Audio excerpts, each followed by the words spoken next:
Yang balik lagi di propaganda Program sepak bola. untuk Anda. Kak, Alika udah menyiapkan diri untuk pensiun belum sih Kak? Iya juga. Saya sih sebenarnya karena live yang dayang. Apa tuh? Oh, Mati muda. Mati muda kenapa matinya duluan? Pokoknya jiwa muda Jiwa sampai umur berapapun gitu. Jadi Oh. saya termasuk orang yang tidak menyiapkan dana pensiun. Oh gitu. Karena menurut saya menjalani hari ke hari itu dengan fullest gitu. Oh gitu. Kirain saya tuh kayak Alika tuh ibadah. Maksud saya pensiun dari hidup Kak. Kesana ya. Bener. Ini saya kalau mau narik ke agama, investasi hidupnya itu sholat. Iya, betul sekali. Zakat. Zakat. Itu lebih mindset ya.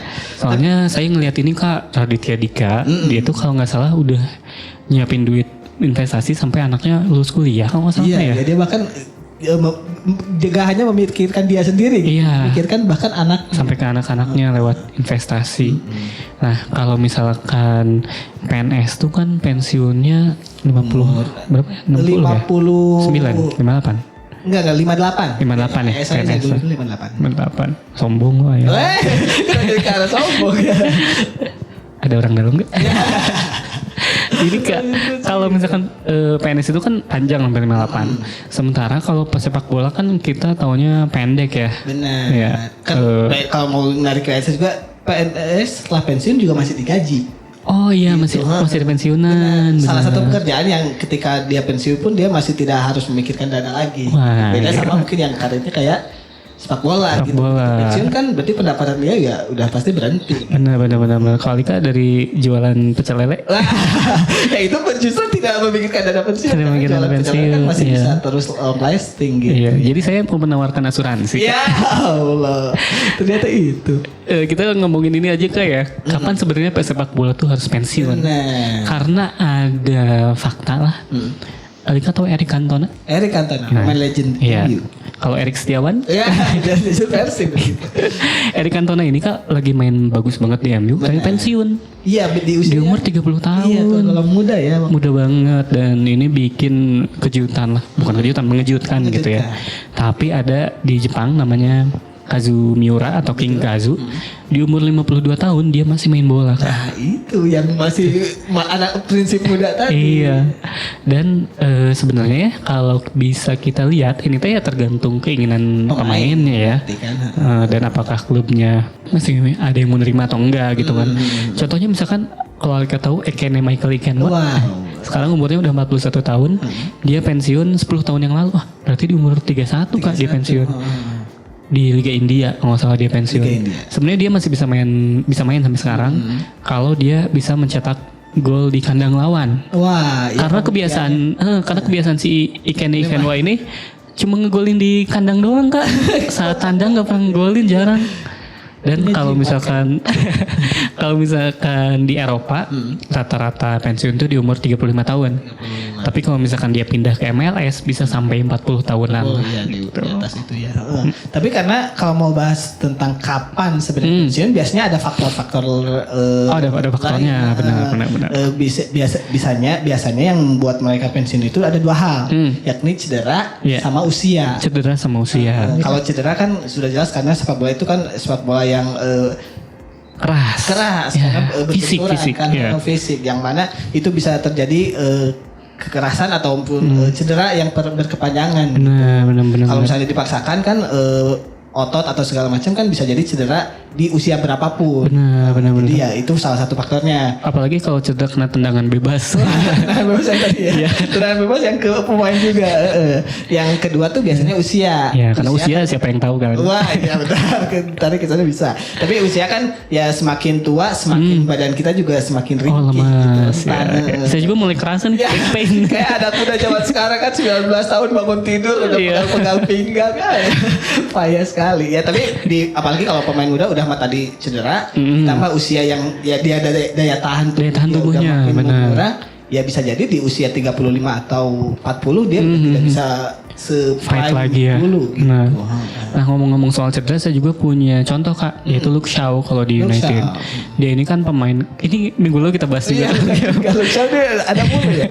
Luke Shaw pas di Southampton kan bagus banget ya, full back kiri.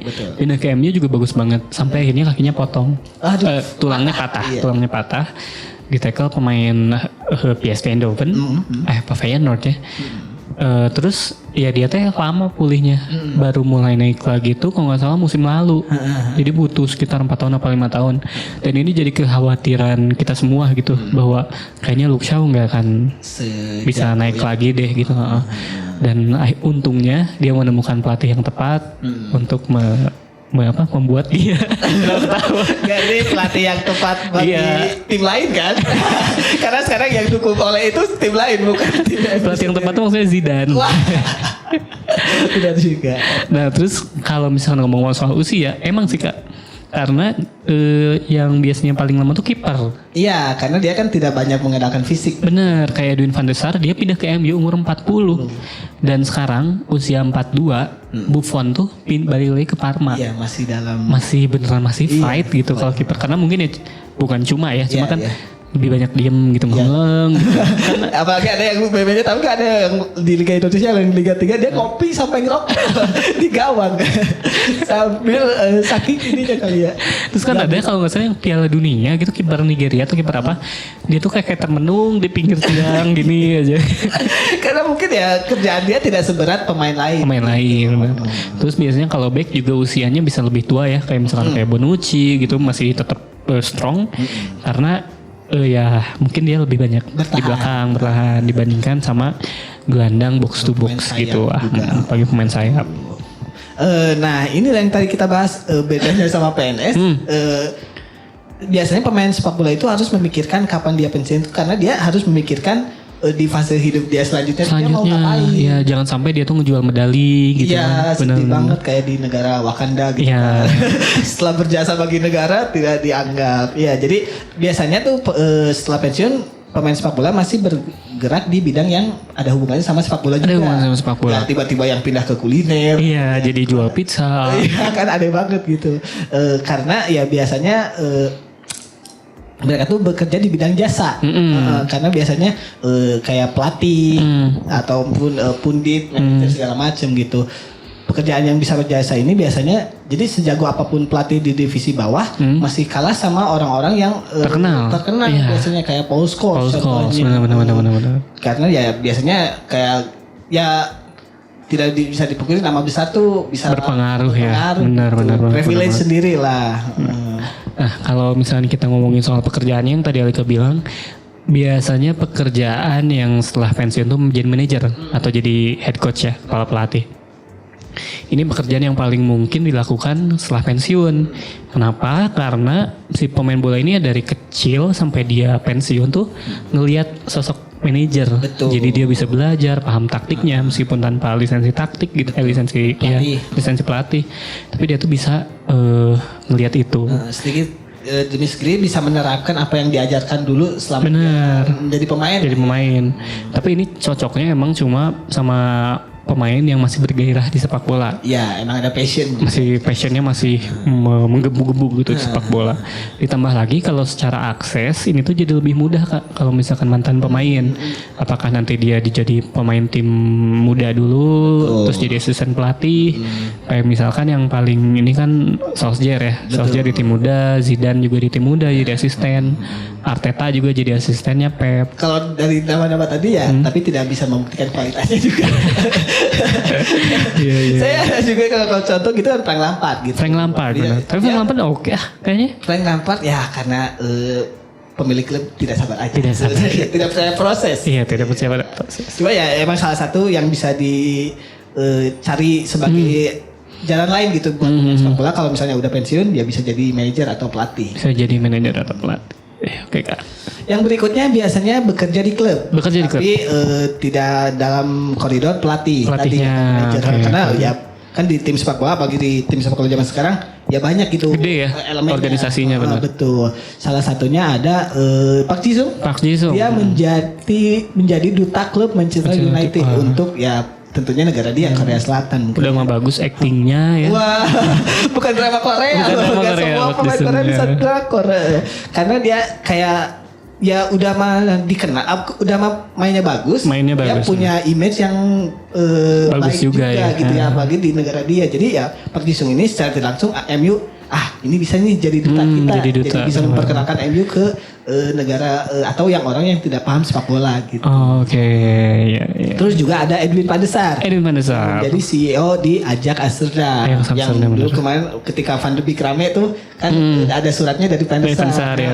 Mohon MU mohon di apa namanya? Dijaga gitu. Van de Beek ada di tangan yang tepat. Iya. Ya nggak tahu aja Pandesar. Tapi ya kan Pandesar ini tidak semata-mata bisa langsung jadi CEO. Oh, jadi bukan kan orang dalam ya sebenarnya. Bukan. Jadi tidak hanya tidak nama besar itu tidak bisa menjamin karir seseorang juga. Karena tetap aja dia harus menjalani pelatihan yang tepat Pelatihan, gitu, ya, untuk mencapai pendidikan posisi itu. gitu ya. Karena Edwin Pandesar ini menjadi anggota European Club Association European sejak Club 2013. Association. Jadi semenjak dia pensiun gitu ya. Dia bahkan menjadi chairman ICA Youth Working Group dan anggota FIFA Football Stakeholder Committee. Oke. Nah, abis itu dia juga ngambil ke gelarnya di Johan Cruyff Institute. Jadi Johan Cruyff Institute. waktu itu ambil mungkin jurusannya gitu ya, Sport and Branding. Oh, emang cocok sebenarnya ya. Emang karir posisi dia sebagai CEO tuh ya meniti karir lagi juga setelah pemain sepak bola nggak langsung asal. Gak langsung jadi CEO ya kayak. Betul. Nah, terus Kak, pekerjaan selanjutnya adalah jadi pandit di TV. Iya. Ini menjadi pekerjaan yang kayaknya sangat disenangi oleh para pemain bola karena waktu mereka main dia nih selalu suka dikata-katain sama komentator. Ini adalah gitu. satu ajang balas dendam. Satu ajang balas dendam. Pekerjaan ini masih cocok buat mereka yang masih bergairah di sepak bola. Karena mau nggak mau kan kalau si pundit ini harus nyari tahu lah seenggaknya soal pertandingan, soal pemain yang baru gitu. Dan cocok buat suka yang ngeritik pelatih tapi nggak bisa ngelatih. Wah. Kayak Gary Neville sama Paul Scholes. Banyak banget pemain MU ya. Kayak Real Ferdinand juga. Iya benar. Yang terakhir yang mungkin masih dalam karir sepak bola juga adalah jurnalis sepak bola. Jadi jurnalis. Iya, ini mungkin agak ekstrim ya karena ya jadi jurnalis kan ada jalurnya lagi. Ada jalurnya lagi, sebenarnya. harus punya skill tertentu ya kan. Betul. Nah biasanya tuh kalau misalnya jadi jurnalis di sepak bola biasanya ditawari oleh media. Oh, ditawarin sama Mungkin media. dia dulu berhubungan baik dengan ya Skyport segala macam. Mungkin bisa nih ditarik jadi jurnalis kita juga setelah pensiun gitu ya. Ada website namanya Players Tribune. Jadi walaupun ya mereka tuh sebenarnya nggak pemainnya aslinya yang nulis, cuma mentranskrip wawancara atau nulis dari hasil wawancara. Jadi sudut pandang si pemainnya lah intinya mah ya. Benar. Salah satu contohnya tuh ada Juan Mata. Juan Mata, yang benar. katanya sering nulis di kolom di Players Tribune ini. Iya benar. Ya masih cocok lah karena ya mungkin jadi jurnalis kan sekarang semua orang bisa ya. Jadi kayak semua orang bisa melaporkan kejadian, semua orang bisa update status. Bener. Jadi citizen journalism. Citizen journalism. Padahal Alika harus kuliah 7 tahun. Wah, 7 tahunnya itu yang abnormal sih. Abnormalnya 4 tahun sebenarnya bisa. Cuma ya kalau ke jurnalistik ini salah satu yang mungkin bisa dipilih lah sebagai Benar. abis pekerjaan sebagai sepak bola gitu. Sepak bola ya. Ya Kak, menarik banget nih bahasan kita minggu ini ya. Buat Anda yang ketinggalan, jangan lupa untuk mengaksesnya di YouTube liga.id atau setanmerah.net. Jangan lupa untuk terus menyaksikan Propaganda, program sepak bola untuk Anda hanya di iChannel setiap hari Minggu pukul 7:30 malam. Saya Alika dan segenap kru yang bertugas undur diri. Wassalamualaikum warahmatullahi wabarakatuh. Salam olahraga. Salam sehat.